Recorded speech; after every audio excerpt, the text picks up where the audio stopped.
Intense intense intense అసలు ఇలాంటి characters మనం తెలుగులో చాలా రేర్ గా చూస్తాము. ట్రైలర్ అయితే బ్యాంగ్ ఇచ్చింది నాకు.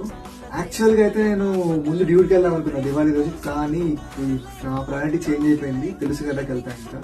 అసలు ప్రతి డైలాగ్ ఎంత రిలేటబుల్ గా ఉందంటే ఏదో ఆ క్యారెక్టర్ కి ఇంకా దగ్గరలో చేస్తుంది, లేకపోతే ఆ క్యారెక్టర్ ఇంకా ఎక్కువ హేట్ చేసేలా చేస్తుంది నాకు. అంత ఎక్సెంట్రిక్, అంత మేల్ డామినెన్స్ క్యారెక్టర్ లో మన సందీప్ రెడ్డి వంగా రాసేవాడు. అలాంటిది ఒక లేడీ డైరెక్టర్ నీరజ కోన గారు రాశారంటే ఐఎమ్ కంప్లీట్లీ షాక్డ్. అసలు చూద్దాం ఫెమినిస్ట్ అనే మూవీకి రియాక్ట్ అవుతారు. బట్ నాకైతే ఇర్రెస్పెక్టివ్ ఆఫ్ హిస్ క్యారెక్టర్ వీడి కథ ఏమవుతుంది అని తెలుసుకునేంత ఇంట్రెస్ట్ అయితే నాకు ఈ డైలాగ్ జనరేట్ చేసింది. నా డైలాగ్స్ ఒంగుంటా ఎక్కువ అన్నాం.